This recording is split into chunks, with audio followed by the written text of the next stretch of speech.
Alors, bienvenue sur ma chaîne Unleash the Dragon. Alors aujourd'hui, une petite capsule spécialement dédiée à nos internautes. Et le sujet du jour, c'est la crypto-monnaie. Pour ce faire, donc j'ai une invitée de marque aujourd'hui qui va se présenter. Donc il s'agit de Suzanne Bédard. Bonjour Suzanne. Bonjour Daniel. Merci de m'accueillir chez toi puisque nous tournons cette capsule à ton domicile. Oui. Mais déjà, de te présenter, dire qui tu es, quel est ton parcours de ta carrière et ce que tu fais présentement. Donc on t'écoute.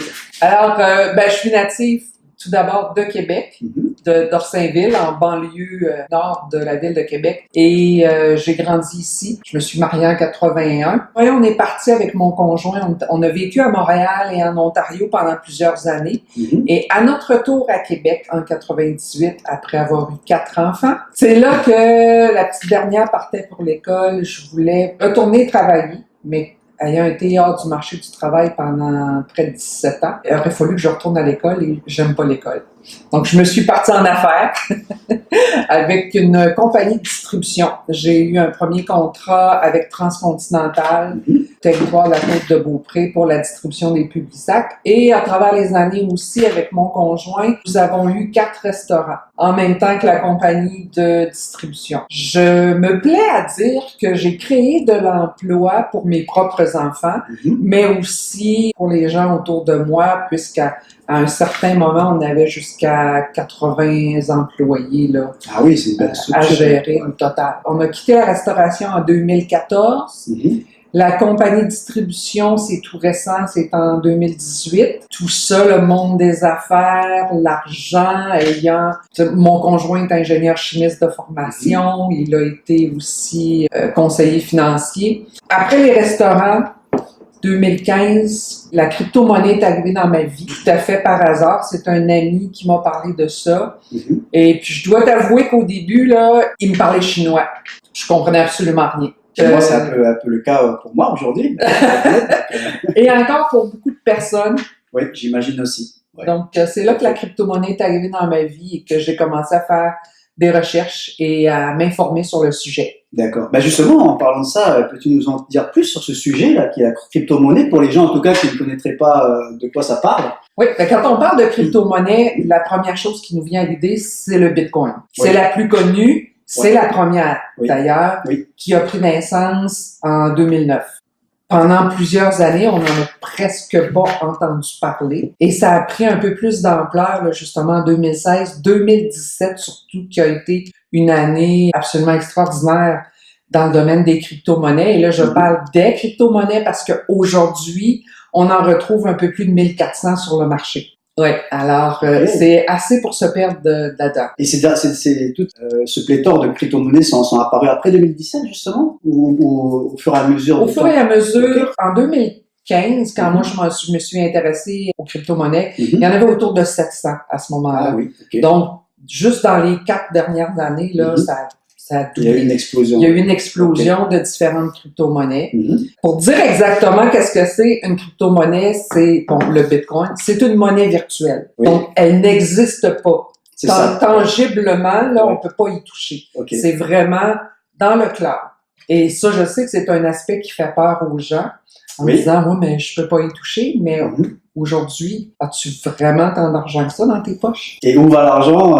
Où est-ce qu'on le place, justement? Où est-ce qu'il est logé? Dans les banques. Dans les banques. Tout à fait. Donc, lorsqu'on fait une dépense, c'est une écriture qui part et qui va dans un autre. C'est ça. L'argent se promène pas, là. C'est vraiment une écriture. Et même, je dirais, pour aller un peu plus loin, il y a même des États qui ont complètement supprimé la monnaie fiduciaire, les billets de banque et tout. Je pense notamment à la Suède, je me semble là, il y a quelques années, ils ont supprimé. Puis en France, d'ailleurs, j'ai lu un article il n'y a pas si longtemps qui ont commencé à retirer l'argent papier. Ils permettent même aux commerçants de refuser d'être payés en argent.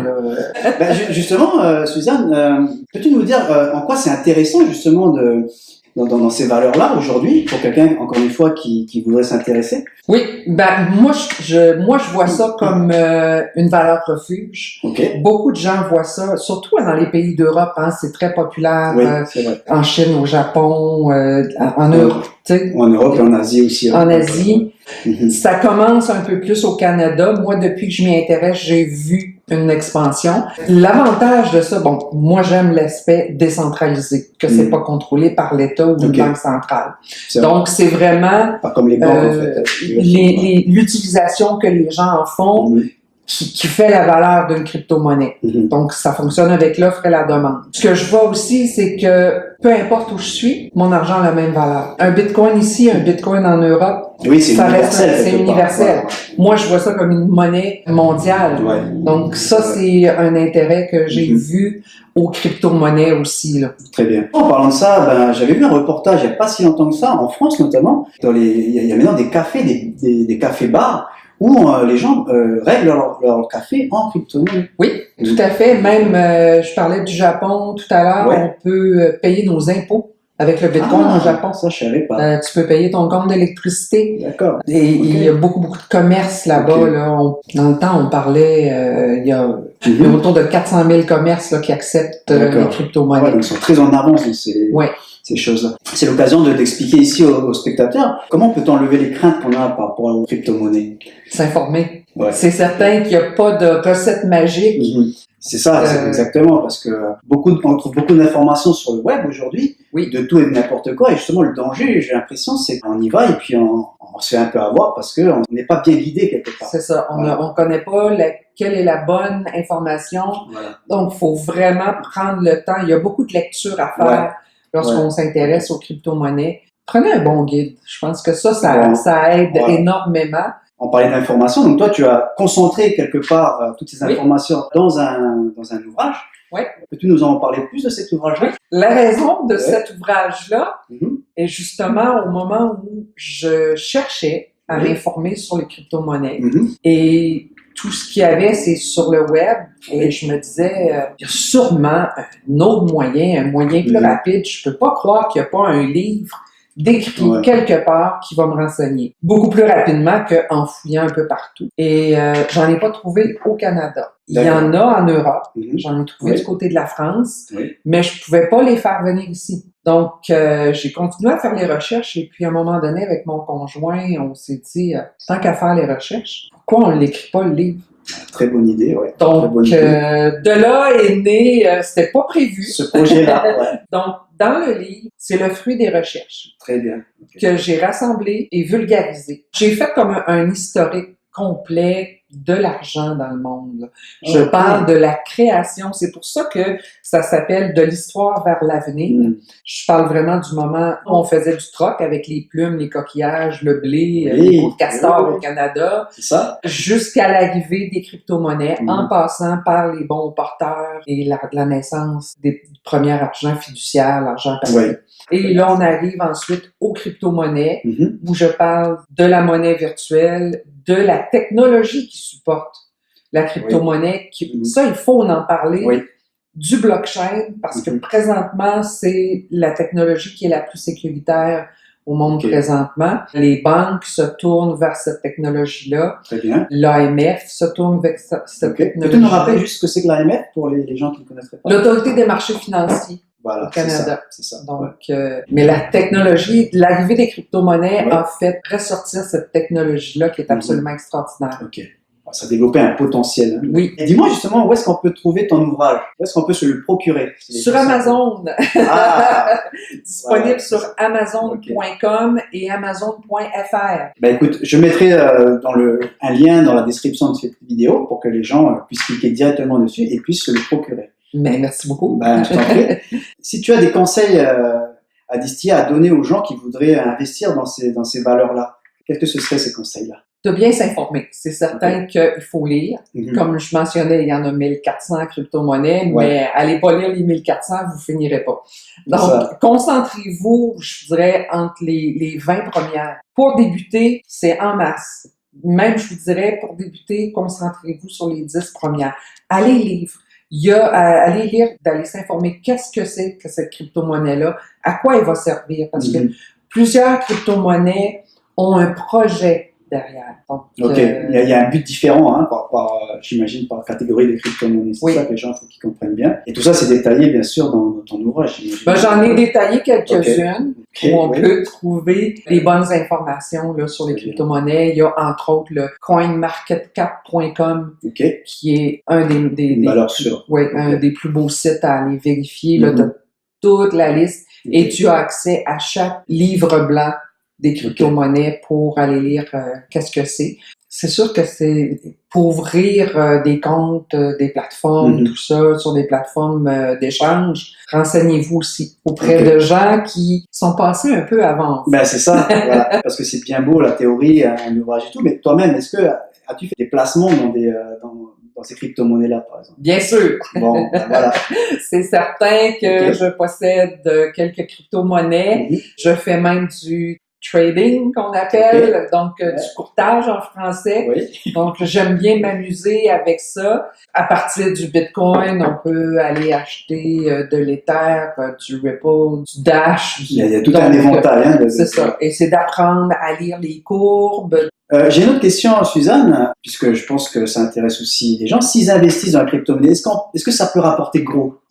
Bon, il faut comprendre l'histoire un peu.